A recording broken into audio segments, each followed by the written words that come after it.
힘이 되시는 우리 주님께 영광을 돌립니다. 조금 있으면 성탄절입니다. 성탄절에 선물을 주고받지 않습니까? 근데 선물을 받았습니다. 근데 그 선물이 책인데 포장이 되어 있어요. 그래서 기쁜 마음에 책 표지를 포장을 뜯어봤더니 책 제목이 이기적인 인간이 되지 않는 법, 이런 책이 선물을 주신 거예요. 그러면은 그 뜻에는 무슨 뜻이 있겠습니까? 너 평상시에 약간 이기적이다, 그런 뜻이 있는 거잖아요. 선물에는 뭔가 뜻이 있는 것이죠. 저 사람이 추위를 많이 타니까 장갑을 줘야 되겠다, 뭐 이런 것이라든지, 저 사람이 책을 좋아하니까 문화상품권을 줘야 되겠다, 그런 뜻이 있지 않겠습니까? 하나님의 가장 위대한 선물 무엇입니까? 우리에게 생명도 주시고 환경도 주시고 우주도 주시고 뭐 먹을 것도 주시고 즐거움도 주시고 많이 주셨는데, 하나님이 우리에게 주신 최고의 선물은 하나님 자신이잖아요. 예수 그리스도를 이 땅에 주신 거잖아요. 생명을 주신 거잖아요. 이것처럼 큰 선물이 없죠. 근데 우리가 예수 그리스도의 계보다, 우리가 1절에 그렇게 읽었는데, 예수 그리스도라고 하는 뜻이 뭐냐면 예수는 이름이잖아요. 그리스도는 구세주라는 뜻입니다. 기름 부은 자 구세주. 그러니까 예수는 그리스도, 예수는 구세주이시다라고 하는 게 예수 그리스도라는 뜻이란 말이에요. 그러니까 하나님의 가장 큰 선물이 예수님이신데, 예수님을 구세주로 주셨다, 구원주로 주셨다. 이 말씀은 무슨 말이냐면 너희에게 구원이 필요하다. 우리가 115장 찬송을 불렀을 때 기쁘다, 구주 오셨네, 기쁜 거예요. 구원주가 오셨으니까 기쁜 거예요. 3절에 죄와 슬픔에서 우리를 구원하시고, 아까 불렀단 말이에요. 그러니까 우리의 인생은 뭐냐면 죄와 슬픔 가운데서 허덕이는 게 우리의 인생이다. 거기서 구원하시려고 예수님이 오셨기 때문에 예수님이 오신 것이 너무나 기쁘다 해서 성탄절을 축하하고 기념하고 기뻐하는 거죠. 그러니까 우리 인생이 왜 이렇게 인생 살기가 힘들죠? 고달프죠? 어렵죠? 라고 하는 것이 이상한 것이 아니고 사실은 자연스러운 것이다. 인생 살이가 원래 힘들고 어려운 것이다. 그러지 않겠습니까? 가끔 어떤 청년은 그렇게 말을 해요. 엄마 뱃속으로 들어가고 싶다고, 그때가 살기 좋았던 것 같다고. 그거 당연하지 않겠어요? 그때가 살기 좋은 거지. 그러나 여러분 실망하지 마시기를 바랍니다. 엄마 뱃속보다 훨씬 좋은 곳이 천국이라는 걸 믿으시기 바랍니다. 아멘이십니까? 그러니까 우리 인생은 그렇게 고달프고 힘든 거예요. 그래서 예수님이 오셨다. 그런데 예수님이 오셨는데 왜 근데 나는 또 아직도 그렇게 어렵고 힘들고 고통스럽지? 여러 가지 이유가 있지만 그 중에 핵심적인 이유는 뭐냐면, 예수님이 오셨는데 그 예수님을 온전히 지금 내가 모시고 있지 못하구나, 예수님과 온전한 하나가 되고 있지 못하구나 하는 이유가 아마 그 핵심적인 이유일 거예요. 물론 예수님이 우리를 이끌어 가시는 가운데 환난도 있고 연단도 있으니까 그 과정도 있지만, 근본적으로는 예수님이 오신 것은 우리를 구원하시려고 오셨고 구세주로 우리 가운데 오셨기 때문에 그 예수님을 잘 믿고 그분에게 연합되어 있으면 굉장히 많은 우리의 인생의 어려움들에서 구원을 받게 된다. 그게 예수 그리스도의 뜻이니까요. 그래서 우리가 성탄절을 이렇게 곧 맞이하게 되는데, 예수님이 어떤 분이시고 예수님의 오심의 의미가 무엇인가 하는 것을 몇 주 동안 살펴보려고 합니다. 여러분, 판타지라고 하는 문학의 장르를 아시죠? 예전에는 우리가 잘 몰랐는데 요즘 젊은 사람들은 좋아합니다. 이렇게 판타지가 뭐냐 하면은 영화로는 반지의 제왕, 해리포터 시리즈 뭐 그런 게 판타지잖아요. 그 소설로도 이렇게 나와 있어가지고 도서관에 가보면 판타지 소설이 얼마나 많이 있는지 몰라요. 근데 이제 한번 읽어보려고 읽어보면 너무 재미가 없는 거예요. 저는 어렵고 재미가 없으니까 이렇게 도전해봤다가 못 봐요. 이런 걸 왜 좋아하지? 그리고 곰곰이 판타지에 대해 생각을 해보니까 아직 노벨 문학상 가운데 환타지로 노벨상을 수상한 사람이 없는 것 같아요. 문학 평론가들의 평도 그렇게 높지는 않은 것 같아요. 대중적으로 인기는 있는데 현실적으로 뭐 있지도 않은 이야기를 그게 문학적으로 얼마나 가치가 있냐 그렇게 생각하시는지도 모르겠어요. 근데 판타지에 대해서 곰곰이 생각해 보니까 요즘 우리 젊은 친구들, 우리 중고등부 친구들 아마 판타지를 좋아할 텐데 저 중고등부 시절이나 혹은 청년 시절에 좋아했던 문학의 한 장르가 있었는데 뭡니까? 무협지란 말이에요. 무협지를 상당히 좋아했는데 무협지를 읽으면서 왜 무협지에 빠집니까? 판타지에 빠지는 거나 무협지에 빠지는 거나 그 비슷한 요소가 있더라고요. 생각해 보니까 무협지도 불가능하고 판타지도 현실적으로 불가능하죠. 그런데 왜 그러냐면 이 판타지에는 뭔가 우리 가슴이 원하는 무슨 메시지가 있는 거예요. 그건 뭐냐면 선과 악이 싸우는 가운데 선한 쪽에 속한 사람들이 존재가 고통을 받다가 결국은 악을 이긴다는 거잖아요. 그리고 짧은 인생만 사는 게 아니라 오래 사는 거 아닙니까? 거기에는 막 영생을 사는 이야기도 나오지 않습니까? 도깨비라는 드라마가 있었는데 그 도깨비라는 드라마의 주인공이 오래 사는 존재인 걸로 저는 그렇게 알고 있는데 수천 년인가 막 살아가지 않습니까? 그러니까 사람이 이 7, 80년 사는 걸 가지고는 우리 가슴이 만족이 안 되는 거예요. 뭔가 영원히 사는 존재가 되었으면 좋겠다는 갈망이 있고 그것이 판타지 속에 녹아 있는 거죠. 그리고 판타지에 빠질 수 없는 요소는 뭐냐면은 어떤 사랑이에요. 헌신적인 사랑, 변화되지 않는 불변의 영원한 사랑. 거기에 판타지가 있는 거죠. 우리도 그런 사랑을 원하는 거예요. 어떤 조건이나 환경이 바뀌면은 금방 식어지는 사랑이 아니라 뭔가 환난과 시련에도 불구하고 영구히 좀 지속되는 그런 사랑을 하고 싶고 그런 사랑을 받고 싶고 그런 사랑 속에 빠지고 싶은 거죠. 그런 요소들이 판타지에 녹아들어가 있고 그 문학적 구성이 잘 되어지게 될 때 사람들은 그런 판타지류를 좋아하게 되어 있죠. 근데 곰곰이 판타지에 빠지는 요소를 생각하다 보면 아, 그렇구나. 어떤 면에서는 성경에는 상당히 판타지적인 요소가 있구나 하는 걸 느끼게 되어지죠. 짧게만 사는 것이 아니라 우리에게 영생이 있다고 말씀하시지 않습니까? 우리의 사랑은 너무나 쉽게 변하지만 하나님의 사랑은 절대 변화되지 않는다. 이 땅에서는 너희가 환난을 당하지만 결국은 승리하게 될 것이다. 마귀가 너희를 우는 사자같이 두루다니며 삼킬 자를 찾듯이 너희를 공략하고 잠시도 너희를 그냥 놔두지 아니하고 유혹하고 시련에 빠지게 하고 또 죄를 짓게 만들지 모르지만 그렇지만 결국은 그 악과 마귀가 없는 세상에서 너희가 영생을 누리며 살 것이다. 이게 성경이 말하는 메시지잖아요. 그러니까 상당히 판타지에 사람들이 빠지는 그 요소가 어쩌면 성경에는 사실로서 존재하고 있다. 이게 얼마나 이것이 놀라운 일인가.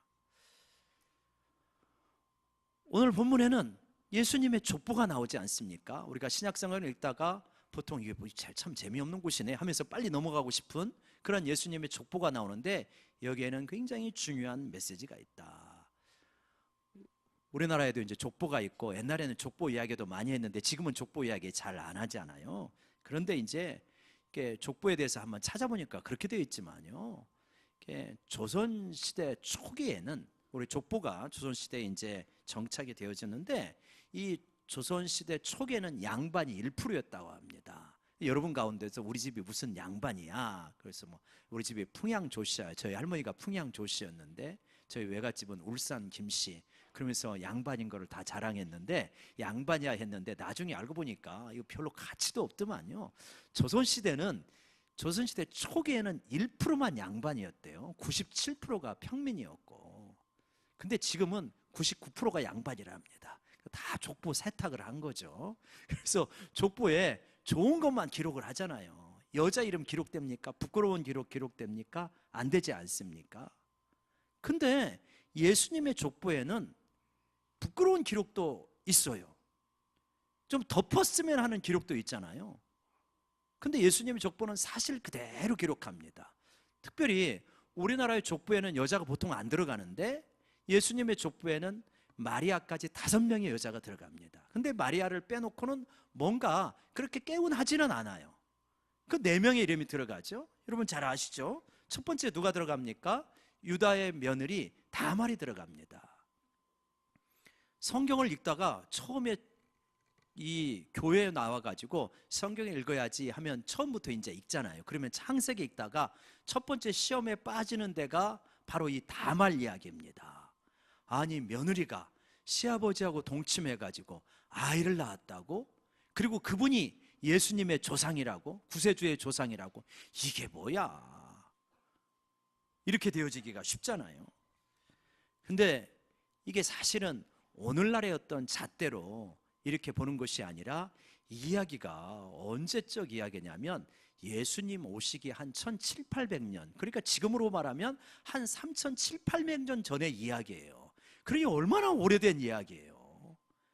조선시대에도 씨바지가 있는데 이때에는 대가 끊긴다는 게 너무나 큰일이기 때문에 여자의 사명 하나는 뭐냐면 대를 이어준다. 오늘날은 그런 게 좀 약하지만 이 당시는 너무나 그것이 강하니까, 그러니까 결국은 시아버지가 그 시동생을 자기에게 주어가지고 대가 끊이지 않게 해야 되는데 시아버지가 그 일을 안 하니까 위장을 하고 속에서라도 대를 연결하겠다. 그러한 사명으로 부끄러움을 감수하는 여인이 다말입니다. 가나안 여인이거든요. 어떤 돈 때문에 그런 것이 아니고 대가 끊어서는 안 된다고 하는 어떤 사명 때문에 이 일을 한 다말의 이야기. 근데 자랑스러울 것이 없는 부끄러운 기록이잖아요. 두 번째로는 라합이 나옵니다. 라합은 여리고성의 여인인데 이 여리고성의 여인은 그 직업 자체가 어떤 부끄러운 직업이었어요. 몸을 파는 부끄러운 직업입니다. 근데 이스라엘 백성이 여리고성을 침략하러 오게 되어질 때 소문을 듣고 이스라엘의 신이 여호와인데 그분은 애굽의 군대를 홍해에서 몰살시켰다더라 하는 소문을 듣고 하나님 편에 서기로 작정을 하게 됩니다. 소문을 듣고 하나님을 믿는 것입니다. 그래서 모든 여리고성의 주민들은 이스라엘과 전쟁을 벌이겠다고 하는데 나는 그렇지 않다. 나는 이스라엘이 하나님 편에 서겠다고 하면서 동족을 배반하고 용기를 내가지고 첩자를 숨겨주면서 이스라엘 편에 서게 되어집니다. 얼마나 위험천만한 여인입니까? 정말 어떤 의미에서는 그 믿음이 대단하지 않습니까? 소문만 듣고 목숨을 거는 거예요. 자기뿐만 아니라 자기 일가 친척 모두의 목숨을 거는 여인이 라합입니다. 그래서 이 여인이 예수님의 족보에 올라가게 되었죠. 세 번째 여인이 모압 여인 롯이 나옵니다. 이 모압 여인 롯이 나오는데 이 롯은 시어머니 나오미가 시아버지가 죽고 남편인들이 다 죽어서 결국 이제 아무도 남자가 없을 때 이민 왔던 모압 땅에서 고향 베들레헴으로 돌아가겠다 할 때 자기도 같이 시어머니를 따라가겠다고 합니다. 아무런 재산도 없어요. 빈털터리입니다. 근데 시어머니를 따라가서 시어머니를 돕겠다는 거예요. 그러니까 돌아가라고 하죠. 근데 아닙니다. 나는 시어머니를 끝까지 섬기겠습니다. 하나도 약속된 것이 없는데 시어머니를 돕고자 시어머니의 고향으로 따라오는 여인, 이 여인이 룻이지 않습니까? 자기 인생의 안위에는 큰 관심이 없죠. 불쌍한 시어머니 돕겠다고 하는 그 마음밖에 없습니다. 이 여인은 이방의 여인이었지만 누구보다도 하나님의 긍휼, 하나님의 사랑을 마음 깊이 알고 있는 여인이다. 그래서 하나님께서 룻에게 긍휼과 인애를 베푸십니다. 여러분, 이 세 여인을 보십시오. 이 세 여인은 다 어떤 여인이냐면 이방 여인이에요. 다말 가나안 사람, 라합 여리고 사람, 룻 모압 사람, 다 이방 여인입니다. 이방인이요 여인이니까 이 당시의 기준, 이들이 살아갔던 기준, 이 족보를 기록할 때의 기준으로 보면 다 보잘것없는 사람이에요. 무시받기 십상인 사람이고 천대받기 십상인 사람입니다. 그런데 이들이 그 수많은 여인들 가운데 이 이스라엘의 여인들은 여기 올라가지 않은데 이 이방의 여인들이 예수님의 족보에, 예수님의 할머니 계열에 들어가게 되어집니다. 이 무엇을 말하는 것입니까? 사람들이 보는 외모의 모습들, 사람들은 너에게 어떤 딱지를 붙이느냐, 세상에는 그것에 관심이 많지만 내가 정말 관심 있는 것은 뭐냐? 하나님이 진짜 관심 있는 것은 너의 중심에 무엇이 있느냐는 거예요. 사명을 위하여서 부끄러움을 무릅쓰는 그러한 것이 있느냐? 하나님을 위하여서 목숨을 거는 어떤 믿음의 용기가 있느냐? 그리고 내 인생의 안위에는 별로 관심이 없지만 시어머니를 위하여서 내 자신의 젊음을 희생하고자 하는 그러한 긍휼의 마음이 있느냐? 그러면 너의 마음과 중심은 나의 마음하고 연결되어 있다, 이거를 말하는 거죠. 세상엔 겉모습을 보지만 우리 하나님은 중심을 보는데 그 중심이 하나님이 받으실 만한 것이냐, 그리고 그 중심이 하나님이 받으실 만한 것이면 세상에선 이방인이요 여인이요 무시받는 존재를 할지라도 하나님 앞에는 귀하게 받아들이는 그러한 존재가 되는 줄로 믿으시기 바랍니다. 그거를 지금 이 여인들이 우리에게 보여주는 거죠. 여러분, 세상에서 좀 인정받지 않는다고 너무 우리 슬퍼하지 맙시다. 너무 좀 그렇게 비참해하지 말고 세상에서 어떤 딱지를 붙이든 간에 내 마음속에 믿음이 있고요, 용기가 있고 긍휼이 있고 사명에 대한 헌신이 있으면 하나님이 받고 계신다니까요. 하나님이 귀하게 계신다니까요. 그들을 그 족보에 올려주신다니까요. 하늘나라에 그 자리가 있다니까요. 여러분, 우리의 중심이 하나님 앞에 잘 받아들여 줄 수 있기를 원합니다. 우리 옆 사람 바라보면서 한번 격려합시다. 당신의 중심을 보니 하늘나라에 자리가 있는 것 같습니다. 시작. 당신의 중심을 보니.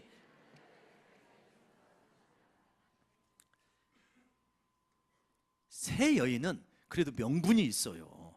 근데 네 번째 여인을 보니까 진짜 이 페미니즘에 이 좀 경도된 분들은 굉장히 기분 나쁜 여인이 나오는데 우리아의 아내입니다. 요새 이수역 사건 때문에 남성과 여성이 그냥 그렇게 충돌하고 그런 일이 있지 않습니까? 이 보면 우리아의 아내는 뭐 믿음으로 결단하고 용기를 내고 그런 게 하나도 없어요. 다윗이 부르니까 끌려갔고, 그리고 다윗의 어떤 그 권세에 그만 동침을 하고 아이를 베게 되는, 그리고 너무나도 슬프게 다윗의 간계에 빠져서 남편을 잃게 되어지는, 어떻게 보면은 참 불쌍한 여인, 수동적인 여인, 그리고 한이 많은 여인이 밧세바인 거예요. 근데 여기를 보니까, 우리가 오늘 말씀을 보니까 밧세바라는 이름이 안 나와요. 다른 사람은, 아까 세 명의 사람은 이름이 나왔잖아요. 근데 여기는 뭐라고 합니까? 밧세바라고 하지 않냐고 우리아의 아내라고 말합니다. 왜요? 다윗의 부끄러움을 아주 정확하게 핀셋으로 끄집어내는 거예요. 다윗은 부끄럽게도 자기의 아내가 여러 명이 있었는데 우리아의 아내를 취하여서 우리아를 죽이고 그 아내를 통하여서 솔로몬을 낳았다. 그 부끄러움을 그냥 낱낱이 드러내는 거예요. 그래서 우리아의 아내라는 거죠. 참 밧세바를 보면 어떻게 보면 굉장히 슬픈 인생을 산 여인이다.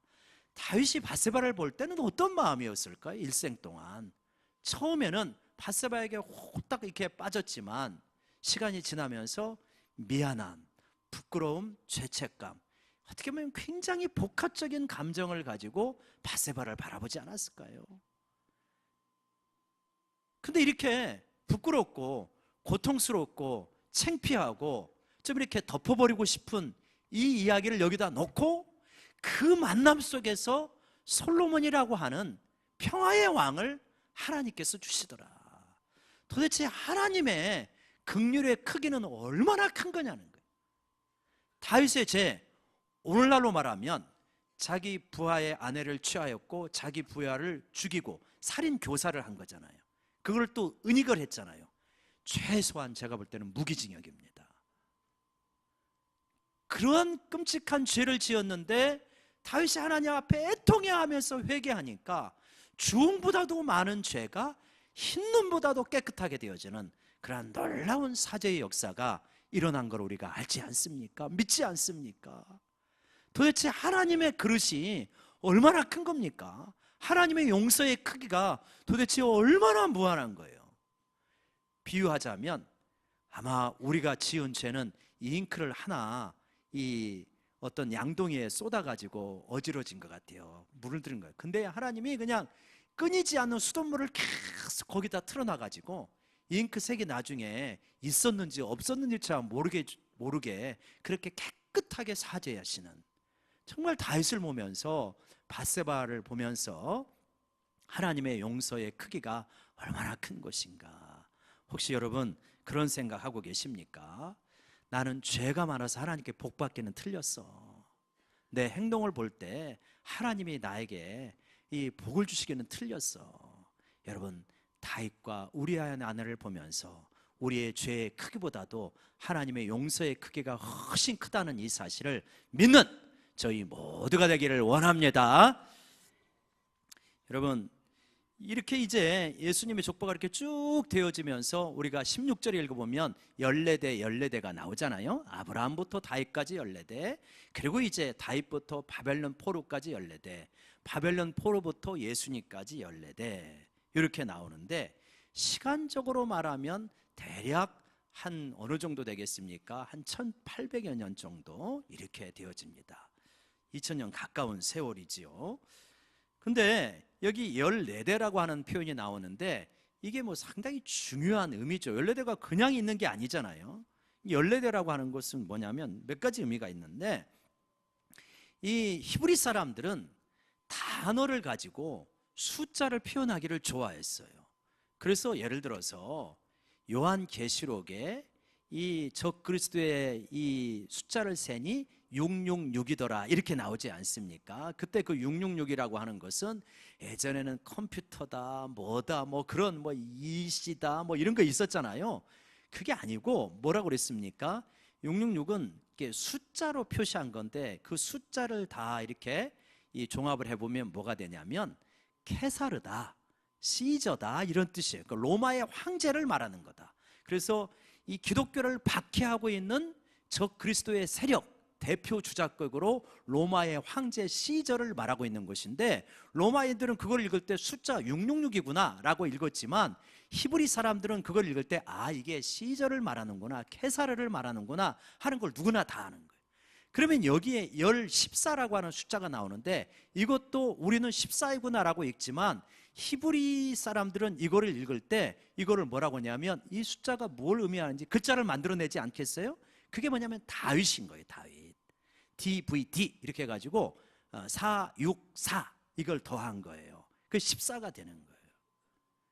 그러니까 예수님은 철저하게 누구의 지금 그 모습으로 이 땅에 오셨다는 거예요. 그러니까 아브라함의 후손이고 다윗의 후손이요 또 제2의 다윗왕과 같은 하나님 마음에 합한 왕으로 이 땅에 오셨다고 하는 것을 말하는 거예요. 근데 그 14대가 다윗의 이름이 되어지지만 하나님의 오묘한 섭리 가운데서 아니 아브라함부터 다윗까지, 다윗부터 바벨론까지, 바벨론부터 예수님까지 14명의 왕들이 이렇게 있었다고 하는 것 자체가 너무나 놀라운 섭리 아닙니까? 도대체 하나님의 지혜가 얼마나 크고 무궁하시고 전능하시면 이걸 이렇게 만들어내시냐는 거예요. 그러니까 여러분, 우리는 지혜가 작고 부족하여도요 이 하나님의 지혜가 이렇게 엄청난 것이기 때문에 그러니까 하나님께 맡기고 살아가는 게 제일 수지 맞는다는 걸 믿으시기 바랍니다. 괜히 머리도 안 좋은데 내 꾀를 너무 많이 내가지고 그냥 죄 지으면서 성공하려고 하지 말고 하나님이 훨씬 지혜가 많아요. 아니 뭐 지금 아브라함부터 지금까지 한 거의 6,000년 가까이 흘렀는데 이 6,000년 동안 복음이 흐트러지지 않고 우리까지 왔다니까요. 그 아브라함이 앉은 천국의 상에 내가 가서 같이 앉는다니까요. 그 하나님의 창세전에 이 계획을 세우시고 그 창세전의 계획 가운데 나의 이름이 있다는 거예요. 창세전에 나를 아시고 나를 부르시고 나를 의롭다 하시고 나를 영화롭게 하셨느니라. 할렐루야. 이 엄청난 지혜가 지금 이 예수님의 족보 가운데 있고 그 족보가 우리 가운데 지금 흘러가고 있는 거예요. 그 족보가 예수님까지 나왔지만 그 뒷면에 이제 천국 가서 마태복음을 다시 보니까 여기 속편이 있는 거예요. 거기서 쭉쭉쭉쭉쭉 나가가지고 거기에 내 이름이 있더라, 이렇게 되는 거예요. 믿으시면 아멘. 아, 그렇게 되는 거예요. 그러니까 하나님의 경륜이 얼마나 놀라운 것인가. 그래서 7이라고 하는 것, 14라고 하는 것은 7 곱하기 2잖아요. 7이 두 번 있는 거 아니겠습니까? 7이라고 하는 것은 완전수죠. 그러니까 예수님의 족보에 불완전함이 없다는 거예요. 완전함이 두 번 반복되어지고 그 두 번 반복되어지는 완전함이 또 세 번 완성되어지더라, 이런 의미가 있는 거죠. 부족함이 없다. 그러니까 우리는 우리 자신을 볼 때, 하나님, 나는 예수를 믿지만 왜 이렇게 문제가 많고 왜 이렇게 성장이 안 되고 내 인생은 왜 꼬이고 이렇습니까? 이런 분이 있을 거예요. 우리 자신을 보면 그런 순간들이 있어요. 보세요, 다윗도 그렇잖아요. 우리 아내도 그렇잖아요. 예수님의 족보에 므낫세 같은 사람도 나오잖아요. 진짜 문제가 많은 사람도 많잖아요. 그런데도 하나님의 긍휼은 우리의 연약함과 부족함에도 불구하고 우리의 삶을 관통하고 있다. 그 은혜의 흐름이 중단된 적이 없다. 그러면서 우리를 이끌고 가시는 거예요. 하나님의 부르심에는 후회하심이 없다, 실수가 없다. 여러분, 이 하나님의 놀라운 경륜을 믿으시고 지금 나의 현재의 삶의 연약함에 집중되는 것이 아니라 하나님의 놀라운 은혜의 경륜에 우리의 시선을 맞추시기를 주의 이름으로 간절히 부탁드립니다. 자꾸 내 삶의 부족함과 연약함에 붙잡히면요, 우리 삶에 자꾸만 움츠러들어요. 우리가 누구를 만났는데 자꾸 나에 대해서 비난만 하면 움츠러들잖아요. 부족한 줄 아는데 잘한다 잘한다 격려를 해야 또 도전이 되어줄 수 있는 거 아니겠습니까? 하나님은 어떠실까요? 우리를 바라보실 때 하나님은 우리의 죄에 대해서는 너 빨리 돌이키라고 말씀하셔요. 근데 죄가 아니고 우리의 역량이 부족하고 우리가 넘어지고 그랬을 때는 하나님은 짜증내지 않으셔요. 하나님의 스케일이 얼마나 크신데요. 인내하시면서 쭉 이끌어 가시는 거죠. 그러니까 하나님이 너무 싫어하는 죄만 안 짓고 시행착오하고 더디 잘하면 그냥 좀 자부심을 가져도 돼요. 하나님은 나를 이끌어 가시는데 부족함이 없으시다, 실수가 없으시고 후회하지 않으신다. 여러분, 이 예수님의 족보를 통하여서 한 두 가지 정도의 메시지가 나오는데, 첫 번째 메시지는 뭐냐, 한번 따라봅시다. 누구나 수용이 된다.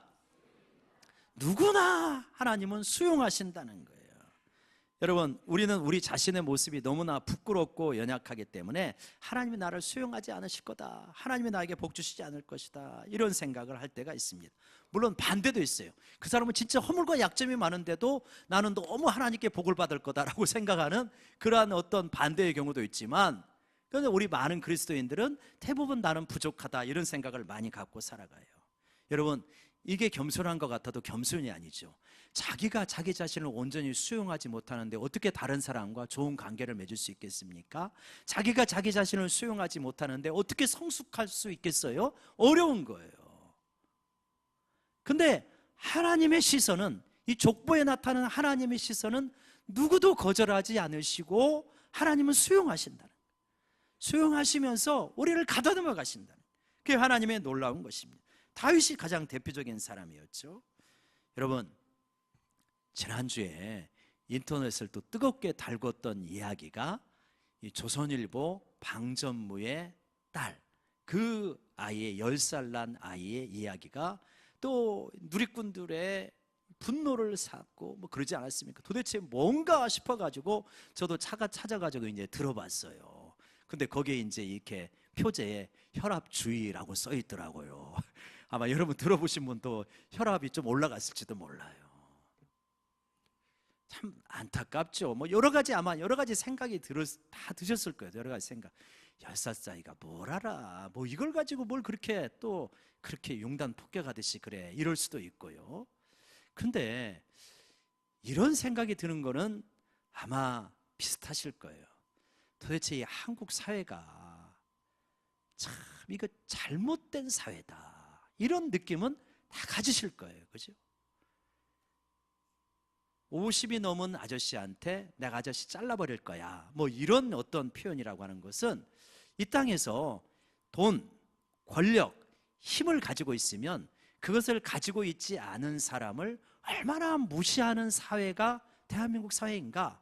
근데 대한민국 사회만 그러겠어요, 여러분? 자본주의가 들어가 있는 사례가 대부분 그러지요. 그런 사회인 것을 한 단면으로 보여주는, 어린아이의 정제되지 않은 표현을 통하여서 그대로 보여주는 거죠.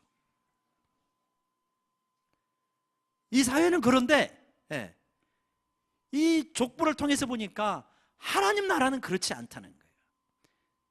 하나님 나라에는 차별이 있지 않다는 거예요.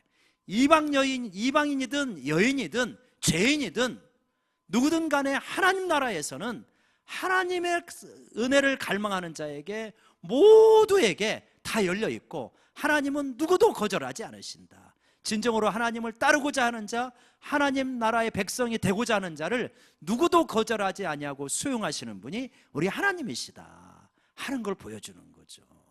여러분, 우리가 이 땅을 살아가면서 이 세상에서는 그런 메시지가 굉장히 많이 있지만, 우리들은 하나님 나라의 메시지에 잘 또 교육을 받아가지고 이 외모로 평가하는 것이 아니라, 이 세상의 소유나 권력으로 평가하는 것이 아니라, 하나님 나라의 믿음으로 우리가 서로를 존귀해 주시기를 간절히 소원합시다.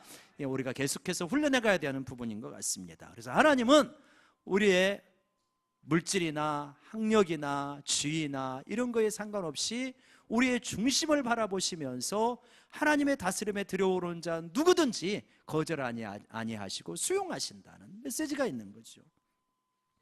두 번째 메시지는 하나님은 길게 보신다는 거예요. 한번 따라오시죠. 하나님은 길게 보신다. 하나님은 스케일이 크시고 길게 보세요. 하나님은 스케일이 얼마나 큰지 우주를 우리가 짐작이나 되게 하겠습니까? 우리 평생에 어디 달 한번 가보겠어요? 혹시 우리 가운데, 우리 젊은 친구들 가운데는 뭐 달에 한번 가볼 수 있는 여행을 하는 그런 친구도 나올 수 있겠지만, 우리 당대는 그렇게 쉬울 것 같지는 않은데요. 근데 가봤자 달이지. 자기가 가봤자 태양계를 벗어나겠어요? 못 벗어나겠죠. 근데 하나님은 얼마나 그게 크시냔 말이에요. 공간적으로 도대체 하나님의 스케일은 얼마나 크시냐는 거예요. 시간적으로도 하나님의 스케일은 얼마나 크십니까? 영원 전부터 영원까지 계시고, 하나님은 시간과 공간을 창조하시고 시간과 공간을 끝내시는 분이에요. 그리고 그 너머의 세계 속에서 우리가 영생을 누리고 살 거예요. 이게 하나님의 세계인데, 하나님은 그렇게 스케일이 크시고 장구하시단 말이에요. 한 예수님이 오시기까지 한 4천여 년, 그리고 예수님이 오신 후에 한 2천여 년, 그 역사를 통해서 예수님 그 팔레스타인의 이스라엘의 그 조그만 땅에서 한 무명에 불과했던 예수님을 통하여서 시작된 이 복음이, 그 12제자 뭐 대단합니까? 평범했던 그 12제자를 통해서 전했던 복음이 유럽으로 전파가 되어지고, 유럽에서 뭐 선교사들이 또 미국으로, 호주로 이렇게 가고, 그러면서 이 한국 땅에 와가지고 한 140여 년 전에 한국 땅에 와서 그 복음이 영광교회에 선포되어지고, 그리고 나에게까지 오고 있는 이 맥락을, 역사의 맥락을 보게 되면 하나님은 도대체 얼마나 놀라우신 분인가. 그러니까 우리는 너무 짧게 생각할 때가 많아요. 인스턴트 시대에 살고 있기 때문에 즉각적으로 이게 틀어지지 않으면 힘들잖아요. 컴퓨터도 이렇게 탁 누르면은 그냥 1분 내에 나와야지 2분, 3분 걸리면 막 답답해, 이거 바꿔버려야 되나, 막 이런 생각이 들지 않습니까? 그러다 보니까 하나님과의 관계에서도 즉각적인 응답, 즉각적인 변화, 즉각적인 축복을 원하는 거죠. 근데 우리는 시대가 그렇게 바뀌니까 우리 마음은 급해지는데, 하나님도 그렇게 급해지시냐? 안 그런 거예요. 어떤 기도는 막 5년, 10년을 해도 기다려야 될 때가 있는 거예요. 우리의 변화는 예수 믿고 단기간에 확 변화됐으면 좋겠는데, 사랑에 빠지면 확 변화될 것 같지만 시간을 또 지나놓고 보면 굉장히 더디 변화되는 것이 우리들의 모습이다. 어쩌면 하나님은 우리 당대에 큰 복을 주실 수도 있지만, 우리의 어떤 준비를 통하여서 우리의 자녀의 자녀에게 복을 줄 수도 있어요. 우리 기도가 새벽마다, 금요일마다 드리는 기도가 우리 당대에 응답되어 줄 수도 있지만, 자녀의 자녀는 손주들에게, 손주의 손주에게 응답되어 줄 수도 있는 거예요. 하나님은 그 기도를 다 기억하고 계시는 거예요. 얼마나 그것이 놀라운 일인가. 그래서 하나님은 어떻게 우리를 이끌어 가시냐면 짧은 기간에 단기간에 확 육성을 해가지고 속성시켜가지고 키워가시는 것이 아니라 우리 일생 동안 우리를 이끌어 가시고 동행하시고, 일생 동안 동행하시다가 어쩌시자는 거예요? 이 세상의 생명이 끝나면 자, 죽음이라는 관문을 통과해서 영원의 차원에서 내 잔치에 참여해라. 이게 하나님의 초청이, 이게 예수 그리스도가 오신 이유 아닙니까? 우리에게 뭘 주시려고? 영생을 주시려고. 영생, 영원한 천국 잔치에 우리의 자리가 있다고 하는 것, 얼마나 놀라운 일인가. 혹시 너무 급하게 생각하시면서 요즘 조급해 하시지는 않는지, 내 당대에 이거 다 이루어야 되는데, 내 당대에 다 복을 누려야 되는데 혹시 이러시지는 않는지, 하나님의 스케일을 보시고 하나님의 구원의 그 놀라운 경륜을 생각하시면서 너무 급하게 아니라 내 당대에는 내가 살아갈 수 있는 만큼 사시고 내 바턴을 또 후대에 넘겨줄 수 있는 그러한 저희 모두가 되기를 원합니다. 그래도 우리 인생은 잘못 산 게 아닌가. 이 땅에서 내가 다 받아야만 잘 사는 게 아니고 내가 할 만큼 하고 넘겨주는 거예요. 야구 감독 김성근 씨가 있는데요, 이 김성근 감독이 어록을 여러 개를 남겼어요. 그 중에 하나가 이런 말을 했어요. 세상에 야구보다 재밌는 게 어딨냐. 너희들은 밤이나 낮이나 야구만 생각해라. 그럼 야구만 생각하면 야구가 그렇게 재밌는데, 재밌는 걸 하고, 아니 경제적인 보상도 그렇게 많이 받는데 왜 야구 생각 안 하냐. 그게 김성근 감독이 선수들에게 자주 했던 말이라 그래요. 생각해 보면 복음보다 재밌는 게 어디 있을까? 복음보다 좋은 게 어디 있을까? 판타지보다요, 어떤 의미에서는 훨씬 더 판타지스러워요. 근데 판타지는 현실이 아니잖아요. 사실이 될 수가 없잖아요. 근데 복음의 판타지적인 요소는 사실이라는 거예요. 현실이라는 게, 우리 눈에 잡히는 것이라는 거예요. 얼마나 이것이 놀라운 일이라는 거예요. 그러니 어떻게 우리가 복음에 좀 더 붙들려 살아가야 되지 않겠는가? 이 결심을 해야 되지 않겠는가? 이 세상에 잔재미를 찾아가지고 진짜 중요한 재미를 놓친다면 얼마나 아쉬운 일이라는 거예요. 프로야구 선수가 골프만 치러다 가지고 타율이 떨어지면 어리석다고 할 거 아닙니까? 진짜 재미있는, 진짜 복된 은혜의 세계가 복음에 있는데 자꾸 세상의 것들에 너무 우리가 빠져 산다면, 그렇다면 우리는 지혜가 없는 자이고 어리석은 자가 되어진다. 여러분, 판타지보다도 훨씬 더 위대하고, 그리고 우리에게 실제로 주어지는 이 영생의 세계에 좀 더 우리 마음을 쏟고 하나님을 온전하게 믿어갈 수 있는 그러한 저희 모두가 되기를 원합니다. 기도하십시다.